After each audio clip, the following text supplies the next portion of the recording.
عليكم ورحمة الله وبركاته.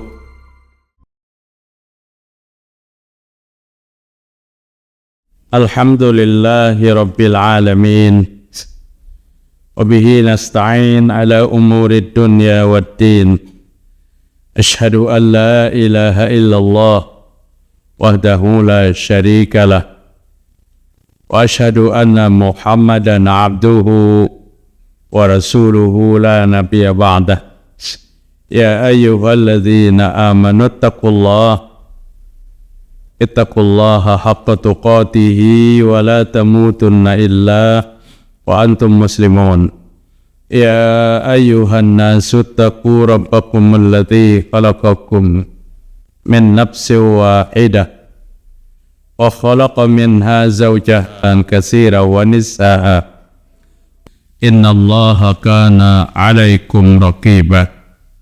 يا أيها الذين آمنوا اتقوا الله وقولوا قولا سديدا يصلح لكم أعمالكم ويغفر لكم ذنوبكم ومن يطع الله ورسوله فقد فاز فوزا عظيما.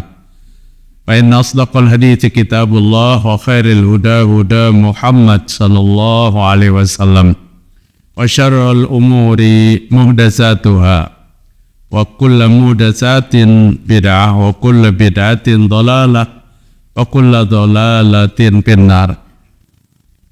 Mari kita bersyukur kepada Allah Subhanahu wa Ta'ala pada malam hari ini, malam Arba, tanggal 3 bulan Jumadil Akhir 1446 Hijriah, tanggal 3 Jua bulan Desember 2024. Alhamdulillah kita sehat walafiat, dapat berkumpul bersama di rumah Allah yang mulia ini, Masjid Al-Khairat.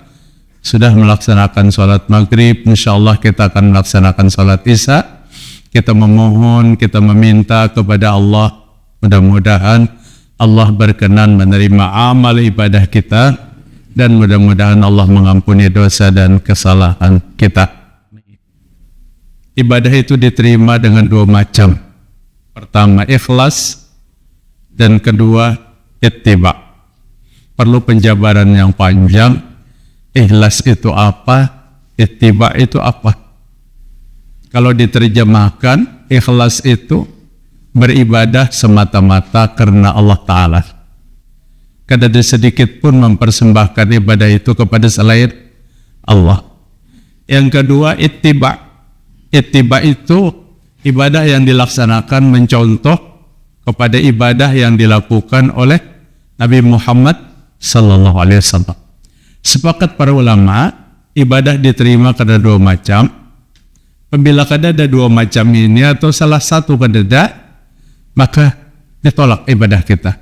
Yang pertama, ikhlas. Yang kedua, mencontoh kepada Nabi. Artinya, ibadah bukan sembarangan, bukan direka-rekayasa, dibuat-buat dengan penjelasan-penjelasan yang tidak bisa diterima oleh syariat, kemudian dia katakan ini ibadah. Tidak. Maka Abdullah bin Mas'ud radhiyallahu an berkata, iktisadu bis sunnah khairun minal ijtihad fil bid'ah. Sedikit tapi sunnah ibadahnya. Apa maksud sunnah itu? Ya mencontoh tadi. Lebih baik daripada banyak tapi kada ada contohnya. Maksudnya banyak kada ada contohnya, seperti yang dalam Al-Quran pernah sebutkan, seperti debu yang berterbangan. Artinya kada ada bernilai sama sekali. Jadi dua macam ini harus dikombinasikan dalam ibadah kita. Ikhlas dan mencontoh kepada Nabi. Ikhlas itu bagaimana agar kita mendapatkan ikhlas? Dan mencontoh kepada ibadah Nabi Muhammad SAW, lewat apa kita bisa mengetahui ini ibadah yang dicontohkan oleh Nabi, ini tidak? Itu yang menjadi pembahasan kita malam hari ini. Yang pertama dahulu kita berbicara tentang ikhlas.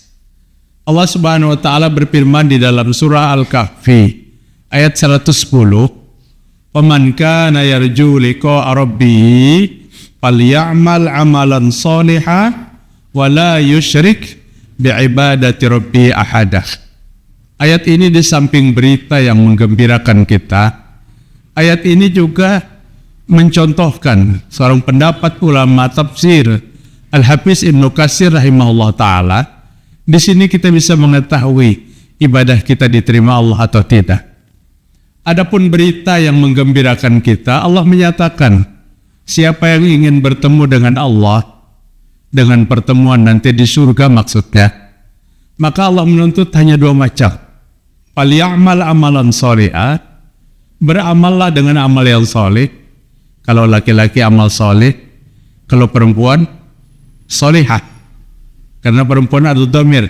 Wala yusyrik bi'ibadati rabbih ahada, dan tidak menyekutukan Allah dalam beribadah kepada Allah seorang jua pun. Maka Al-Hafiz Ibnu Katsir, tokoh mufassir bermadzhab Syafi'i, mengatakan amal soleh itu, bagaimana dengan amal soleh itu? Itulah ittiba, mengikuti dan mencontoh kepada apa yang Nabi akui amal soleh. Kadang kita suka mengklaim Nabi tidak pernah mengakui amal soleh. Jangan pun Nabi mengakui, sahabat pun tidak, karena amal itu tidak ada pada zaman Nabi dan sahabat. Hari ini kita ramai-ramai mengatakan ini amal soleh yang sebenarnya. Tidak. Amal soleh yang sebenarnya itu amal yang memiliki dasar. Contoh, ulun sering contohkan dari beberapa kajian. Salawat, itu yang paling mulia apa? Salawat Ibrahimiyah. Salawat pertama diajarkan, dan sahabat mengamalkan itu, dan salawat itu dibaca di dalam sholat, dalam tasyahud kita. Tasyahud akhir wajib membaca apa? Salawat itu. Allahumma salli ala Muhammad wa ala ali Muhammad kama sallaita ala Ibrahim wa ala ali Ibrahim wa barik ala Muhammad wa ala ali Muhammad kama barakta ala Ibrahim wa ala ali Ibrahim innaka Hamidum Majid. Wajib salawatnya ini. Sekian sekalipun hari ini banyak orang mengatakan ada salawat yang lebih baik daripada itu, yang apabila membacanya satu kali saja lebih baik daripada 6 kali menghatamkan Al-Quran. Ulun rasa penjelasan ini pembodohan yang luar biasa. Sekalipun penulis salawatnya berkata, di waktu dia menulis salawat itu, maka Nabi datang. Dan Nabi membenarkan, teruskan, tulis salawat itu, amalkan salawat itu. Artinya dari berita pertama kita sudah menolak, berita kedua makin menolak kita. Nah, memberikan legitimasi dengan salawat itu Nabi Muhammad Sallallahu Alaihi Wasallam. 24.000 sahabat Nabi ditinggal Rasul sampai akhir wafat 104 Hijriah. Abu Kilabah, Abdullah bin Zaid, kemudian 99 Hijriah Sahal bin Sa'ad. Itu 24.000 lebih sahabat Nabi Muhammad SAW yang mencintai Nabi luar biasa. Kalau tingkatan sahabat, siapa sahabat yang paling utama? Pertama, Khulafaur Rasyidin. Yang kedua, siapa tingkatan kedua sahabat? Asyaratul Kiram. 10 sahabat yang Nabi katakan masuk surga. Yang ketiga, sahabat yang paling utama itu siapa? Orang yang berbaiat bisajaratir ridwan, berbaiat dengan Nabi Muhammad SAW. Dan seterusnya, orang yang berhaji bersama Rasul sallallahu alaihi wasallam. Yang 24.000 sahabat itu lebih 10.000 berkubur di mana? Berkubur di Baqi. Ada di Mu'allah, ada di Subaikah, dan ada di kuburan-kuburan yang ada di daerah Makkah dan Madinah, Bapak-bapak. Maksud ulun, dari sekian banyak sahabat Nabi itu, ada cerita yang sahih yang menyampaikan pernah berdapat lawan Nabi setelah Nabi mati. Pernah berdapat lawan Nabi setelah Nabi mati. Nabi sampai mencontohkan imannya Abu Bakar itu ditimbang dengan iman orang seluruh dunia. Lebih tinggi imannya Abu Bakar. Sayyidina Abu Bakar kadang pernah bertemu Nabi dengan keadaan jaga. Kita ini siapa? Bapak dah berdapat seminggu.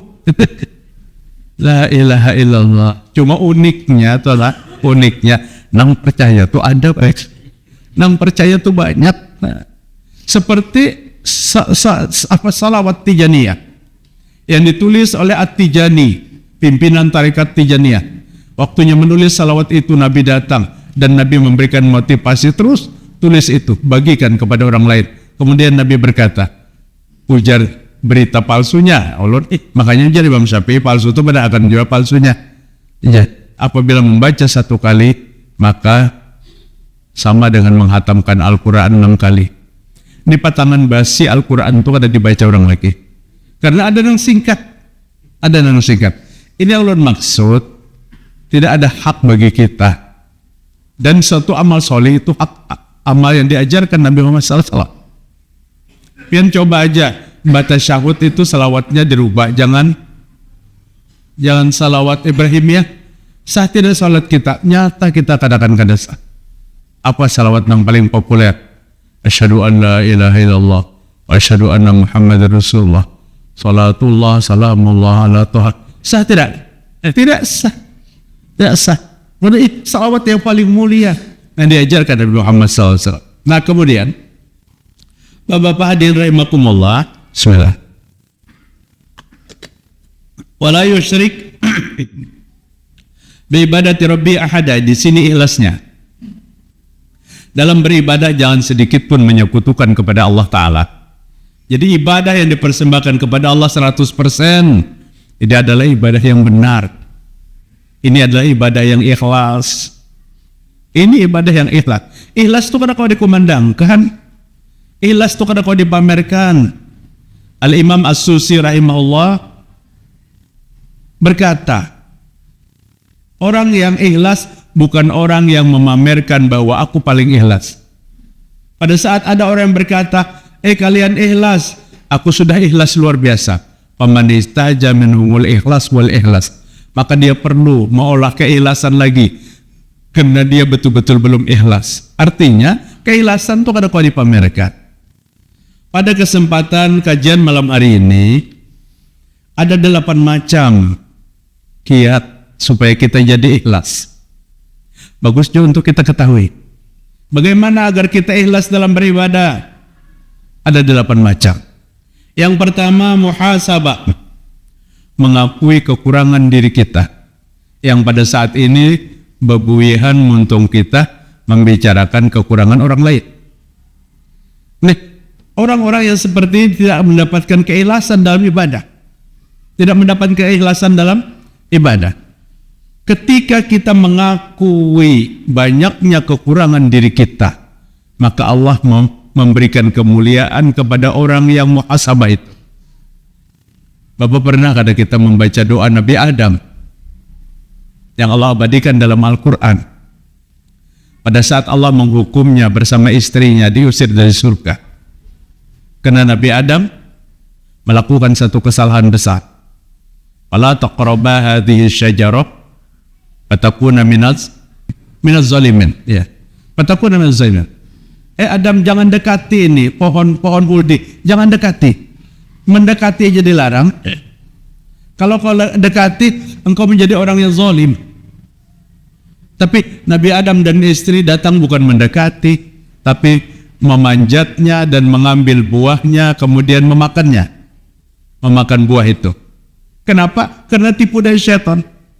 Setan menipunya dengan bisikan-bisikan setan. Itu pohon namanya khuldi. Khuldi itu artinya kekal. Kalau kau memakannya, kata setan, kau akan kekal di surga. Nah, tipu daya ini yang luar biasa. Tipu daya ini luar biasa. Akhirnya Nabi Adam dikeluarkan dari surga. Adapun cerita nang imbah buah huldi ditaguk Nabi Adam, lalu kesangkang di gulu, ada takok. Nah itu ada beritanya tuh. Maka tenar benar. Jadi nang laki-lakian ini takok doang, biji di gulu. Itu pohon buah huldi katanya. Ini kan ada beritanya. Nang ngeri bana tuh babinian sampai tataguk sehingga menjadi 2 gunung Uhud. Itu keramput juga. Keramput artinya karena itu keramput cerita itu. Kita sering disuguhi dengan cerita-cerita fiktif.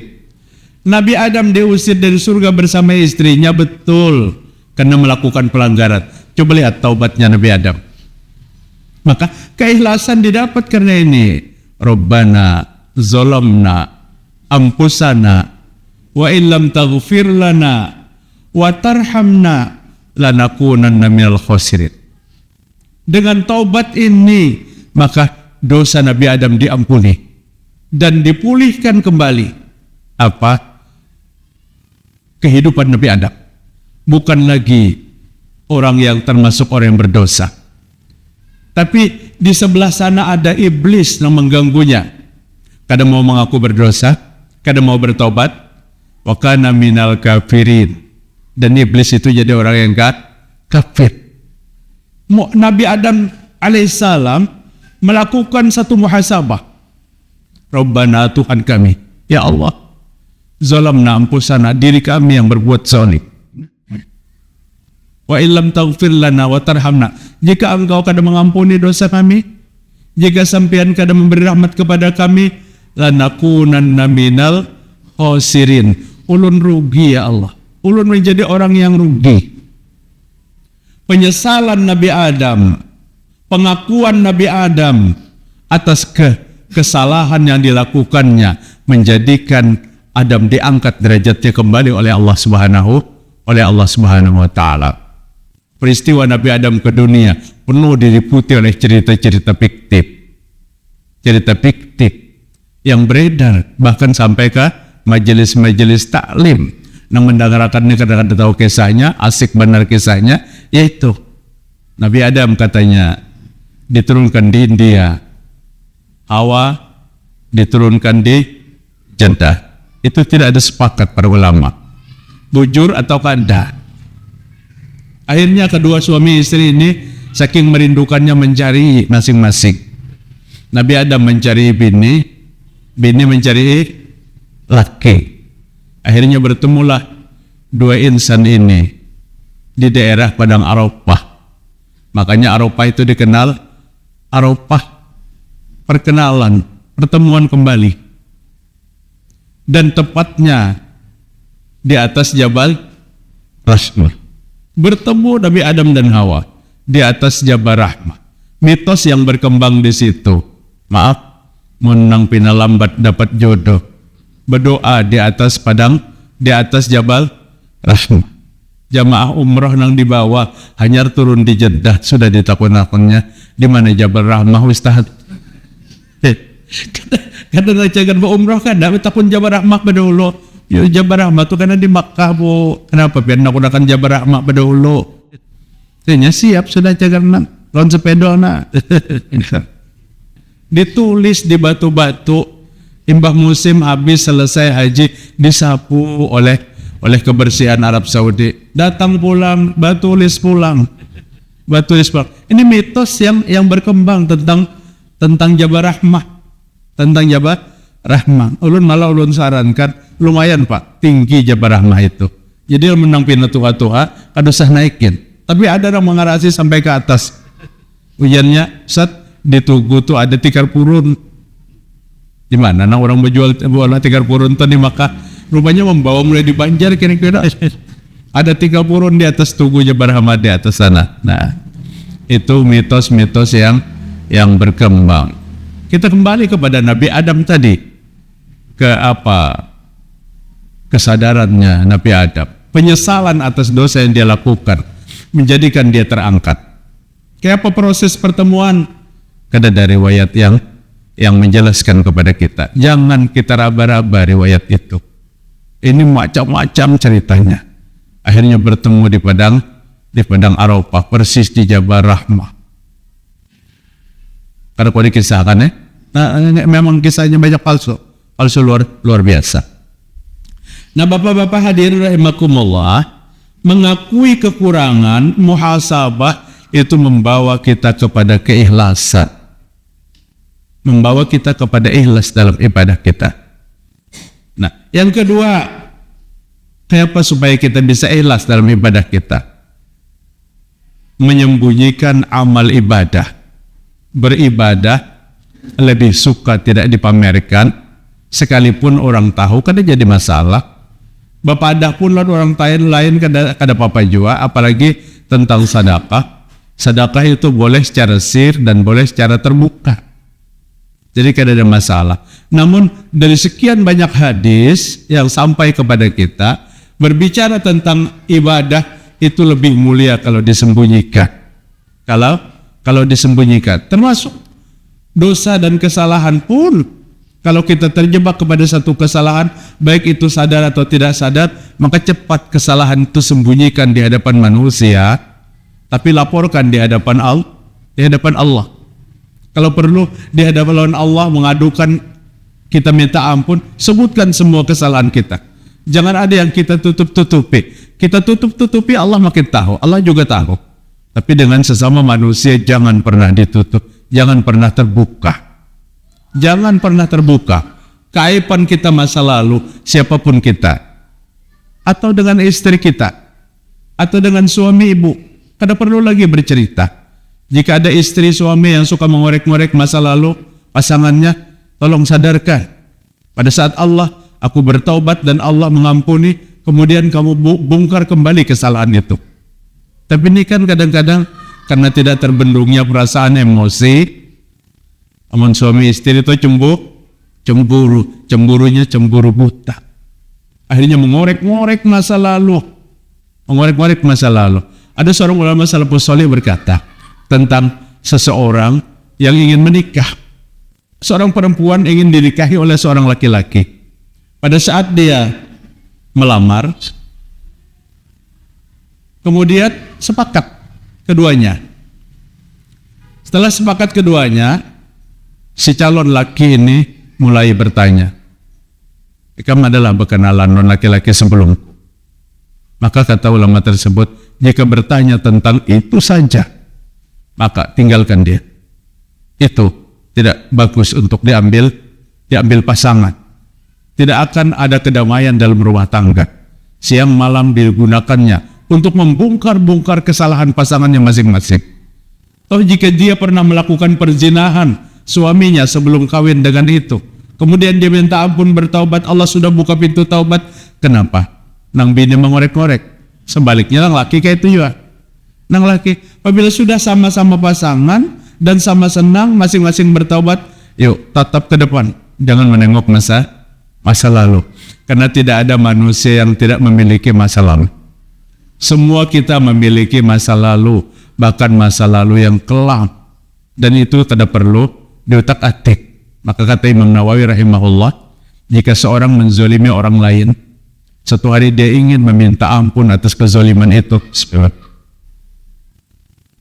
maka minta ampunlah kepada orang dizoliminya.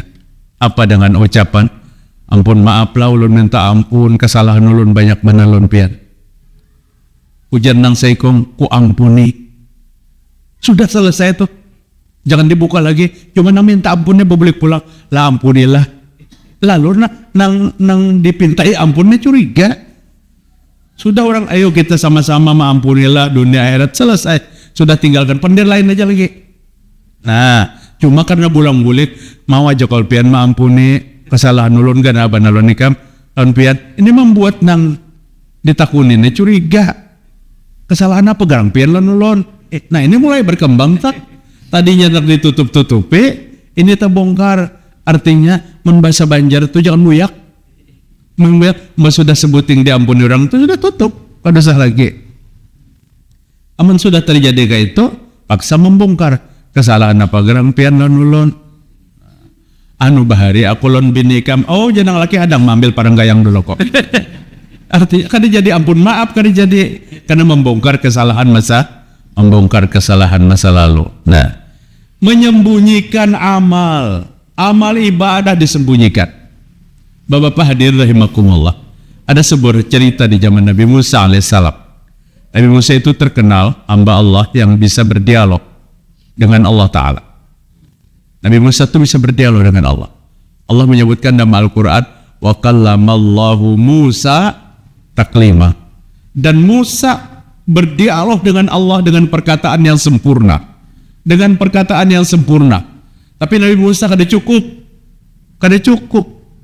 Ya Allah, ulun jangan hanya bisa berbicara lon pian. Ulun hendak melihat pian. Oh itu kan luar biasa tuh. Hendak melihat pian. Kayak apa ulun bisa melihat pian? Allah Ta'ala mengatakan dalam Al-Quran, itu tatap sebuah gunung. Tatap gunung itu. Perhatikan gunung itu dengan seksama. Falamma tajalla rabbuhu lil jabal kharra Musa sa'iqa. Manakala Allah sudah menampakkan zatnya di atas gunung, maka gunung bergoncang. Gunung bergoncang. Ini bujur-bujur bergoncang. Kadang kayak kisah nang kubur bergoncang. Kadang gunung bergoncang. Ja'alahu dakka. Musa tersungkur pingsan. Nabi Musa pingsan. Kadang kau apa? Kadang kau melihat hak Nabi Musa itu cukup pada apa? Pada berkata-kata. Berdialog dengan Allah Subhanahu wa taala.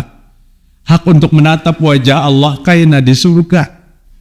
Jangan pun para nabi, kita semua mendapatkan kesempatan nanti di surga. Ayat yang kita baca tadi kan, Allah menuntut dua macam aja, amal soleh dan ikhlas akan bertemu dengan Allah Subhanahu wa taala. Kemudian datang seorang pemuda, seorang laki-laki kepada Nabi Musa agar menyuruh agar Nabi Musa bertanya kepada Allah Ta'ala. Gunakan kemampuan pian bisa berdialog dengan Allah. Tanyakan non Allah. Tanyakan, Allah apakah mengampuni dosa-dosaku yang banyak itu? Nabi Musa bertanya, ya Rob, ada seorang laki-laki minta tanyakan tentang dosanya yang banyak.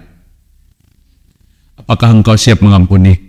Allah katakan kepada Nabi Musa, sampaikan kepada laki-laki itu, dosanya ku ampuni. Nabi Musa kemudian balik kepada laki-laki itu, semua dosa-dosamu diampuni. Tapi rupanya Nabi Musa ini bertemu laki-laki yang cerewet luar biasa. Bujurkah wahai Nabi Musa? Apakah pian kada salah dengar Allah tengah mengampuni? Kada ujar Nabi Musa. Allah menyatakan dosamu semuanya diampuni. Ulun percaya apabila pian sekali lagi menanyakan kepada Allah Ta'ala. Kan cerewet mana nih? Ya itu, nang kayak tadi tuh ya, termasuk pakai itu. Nabi Musa balik lagi, tetapun lagi, ya Allah, pina kada percayanya. Apa yang pian-pian pada kada ampuni? Ini yang kedua disuruhnya bertanya, apakah laki-laki itu diampuni dosanya? Laki-laki itu ampuni dosanya wahai Musa. Katakan kepadanya. Dikatakan Nabi Musa, ini kali yang kedua Allah mengatakan semua dosamu diampuni.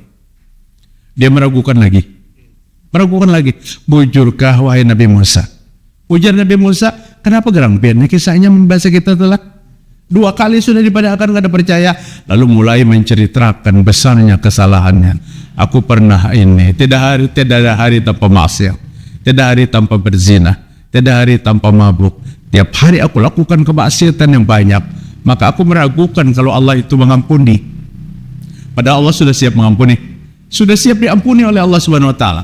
Oh kalau nangka itu ujar Nabi Musa, aku balik lagi kepada Allah Ta'ala. Aku tak gunakan yang ketiga. Nabi Musa juga merasa bukan marah, tapi banyaknya dosa yang dia ceritakan. Dia bertanya kepada Allah, ya Rabb, ternyata dia penjudi, dia penzina, dia ini. Tidak ada hari tanpa kemaksiatan. Seumur hidup yang dia laksanakan sampai hari ini. Bujur diampunikah? Apa kata Allah Subhanahu wa taala? Wahai Musa, pintu taubatku tertutup untuknya. Nabi Musa balik bertanya. 2 kali tadi pian ampuni ya Allah. Nang ketiga ini pian tutup pintu taubat, kenapa? Nah, karena engkau nanti akan menjadi saksi di pengadilanku bahwa dia adalah pendosa besar. Makin banyak kita bercerita tentang kemaksiatan, makin banyak saksi yang akan tampil di hadapan Allah Ta'ala bahwa kita pendosa.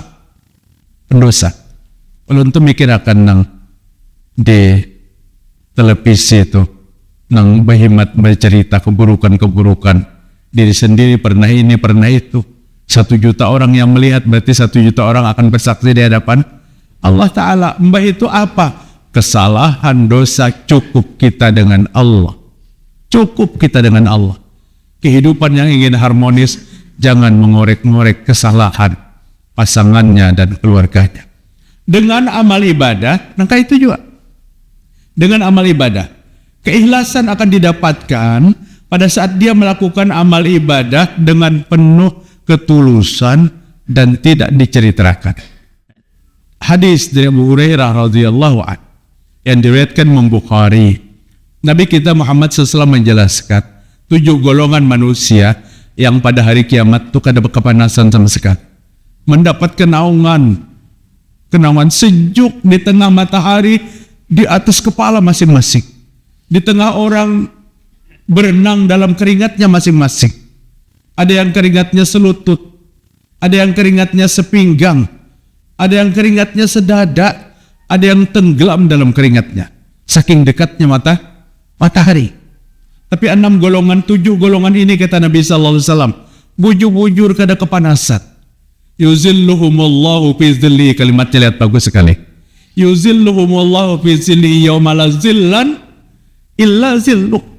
Allah akan naungi 7 golongan ini pada hari itu, yang dimana hari itu kada ada kenaungan kecuali kenaungan yang diberikan oleh Allah Ta'ala, kecuali Allah yang menaungi. Habis kita menaung kemana? Ruko di mana? Rumah di mana? Yang ada lagi sehelai rumput pun kada ada lagi. Padang pasir yang tandus dengan perjalanan 5.000 tahun. Ukuran di akhirat 1 hari 1.000 tahun di dunia. 1.000 tahun di dunia. Maka kalau kita mengukur umur kita 70 tahun di dunia dibandingkan dengan 1 hari di akhirat 1.000 tahun di dunia, kita hidup berapa? Sejam setengah ukuran akhirat. Maka rugi sekali kalau kita mengorbankan yang lebih banyak. Jemaah sekalian, di antara 7 golongan itu 1 yang pernah Nabi sampaikan. Ulun kada sebutkan ke 7 golongannya karena waktunya sudah pada habis. 1, tasaddaqa bi sadaqatin hatta la ta'lamu shimaluk ma tunfiqu yaminuk. Ini artinya merahasiakan satu amal. Dia bersedekah dengan satu sedekah sehingga tangan kirinya kada tahu apa yang diberikan oleh tangan kanan.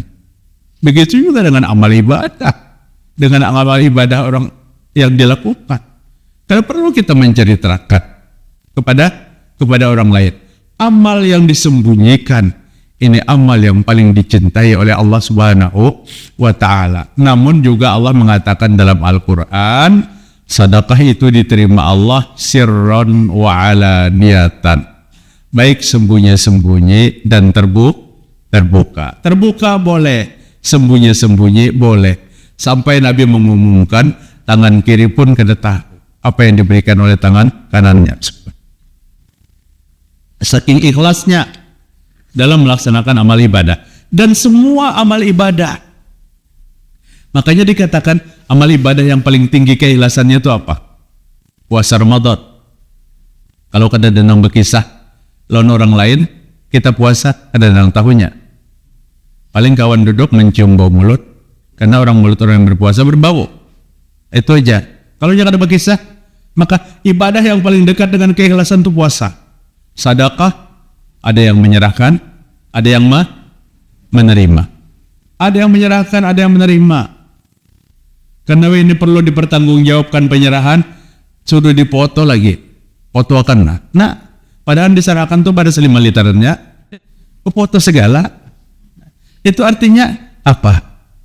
Sulit untuk mendapatkan keikhlasan. Kalau ibadah sholat, masing-masing kita menyaksikan.